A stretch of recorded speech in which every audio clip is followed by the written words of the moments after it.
Δεν είναι πουτάνα, το είδες.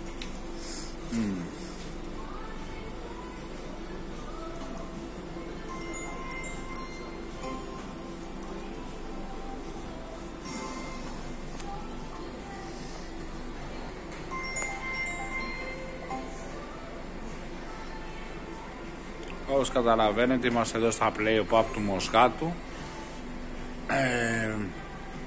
Το συγκεκριμένο μηχάνημα, όπως και τα υπόλοιπα, συγκεκριμένα για το λογαριασμό, δεν μιλάω για τους υπόλοιπους, είναι κλειδωμένος, δεν παίζει τίποτα. Δίνει το ελάχιστο, όπως καταλαβαίνετε. Πριν να ανοίξει το βίντεο δεν έδινε τίποτα, ούτε sense. Δεν ξέρω πώς το κάνουν, μπορεί να το κάνουν και μέσω καμερών και μέσω συστήματος. Δεν μπορώ να το γνωρίζω, αλλά μπορώ να σας εξηγήσω ότι εδώ και 1,5 μήνα κάνουν το ίδιο πράγμα. Μόνο κατέβασμα. Καμία πληρωμή, καμία άνοδο. Μπορούν να έχουν το δικαίωμα και έχουν τη δυνατότητα να το κάνουν αυτό από πάνω, από τα κεντρικά, στο λογαριασμό σου, γιατί είναι ταυτοπροσωπείας λογαριασμός, έτσι, δεν είναι τέτοιο.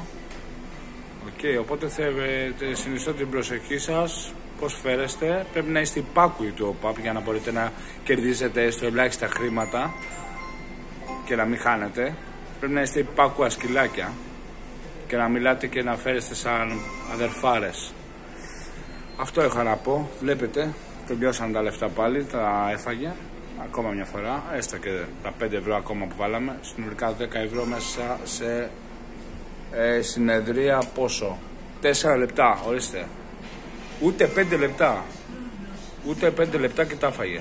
5 ευρώ σε 5 λεπτά. Αυτή είναι. Αυτές είναι οι πουτάνες αυτές. Αυτές είναι. Λέει ο Παπ. Μακριά. Λέει Παπ Μοσχάτο.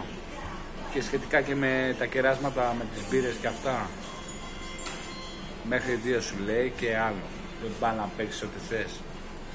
Για χαραντάν. Τελώς.